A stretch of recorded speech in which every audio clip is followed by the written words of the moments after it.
ಸಂಸತ್ತಿನ 3 ದಿನಗಳ ವಿಶೇಷ ಅಧಿವೇಶನ ಗುರುವಾರ ಪ್ರಾರಂಭವಾಗಿದ್ದು 3 ಪ್ರಮುಖ ಮಸೂದೆಯನ್ನ ಲೋಕಸಭೆಯಲ್ಲಿ ಮಂಡಿಸಲಾಗಿದೆ. ಕೇಂದ್ರ ಕಾನೂನು ಸಚಿವ ಅರ್ಜುನ್ ರಾಮ್ ಮೇಘವಾಲ್ ಅವರು ಸಂವಿಧಾನದ 131ನೇ ತಿದ್ದುಪಡಿ ಮಸೂದೆ 2026 ಮಂಡಿಸಿದ್ದಾರೆ. ಇದಲ್ಲದೆ ಕ್ಷೇತ್ರಗಳ ಪುನರ್ವಿಂಗಡಣೆ ಕುರಿತು ಮಸೂದೆಯನ್ನ ಮಂಡಿಸಿದ್ದಾರೆ.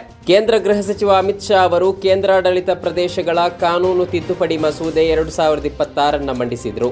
ಈ 3 ಮಸೂದೆಗಳ ಮಂಡನೆಯನ್ನ ವಿರೋಧಿಸಿದ ಕಾಂಗ್ರೆಸ್ ಸಂಸದ ಕೆಸಿ ವೇಣುಗೋಪಾಲ್ ಸದನದಲ್ಲಿ ಪಕ್ಷದ ಆಕ್ಷೇಪವನ್ನ ವ್ಯಕ್ತಪಡಿಸಿದ್ದಾರೆ. ಕೇಂದ್ರ ಸರ್ಕಾರವೇಕೆ ಮಹಿಳಾ ಮೀಸಲಾತಿ ಜಾರಿಗೆ ಆತುರ ತೋರುತ್ತಿದೆ, ಮೊದಲು ಜನಗಣತಿ ಪ್ರಾರಂಭಿಸಿ ಎಂದು ಸಮಾಜವಾದಿ ಪಕ್ಷದ ಮುಖ್ಯಸ್ಥ ಅಖಿಲೇಶ್ ಯಾದವ್ ಸೂಚಿಸಿದ್ದಾರೆ.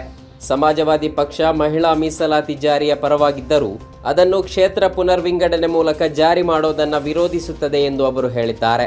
ಕುರ್ಚಿ ಆಸೆಗಾಗಿ ತಮ್ಮ ವಿರೋಧಿ ಬಣದ ನಾಯಕರನ್ನ ಹೊಂಚು ಹಾಕಿ ಸಂಚು ರೂಪಿಸಿ ಒಬ್ಬೊಬ್ಬರನ್ನೇ ಮುಗಿಸುತ್ತಿದ್ದಾರೆಂದು ಉಪಮುಖ್ಯಮಂತ್ರಿ ಹಾಗೂ ಕೆಪಿಸಿಸಿ ಅಧ್ಯಕ್ಷ ಡಿಕೆ ಶಿವಕುಮಾರ್ ವಿರುದ್ಧ ಜೆಡಿಎಸ್ ಕಿಡಿಕಾರಿದೆ.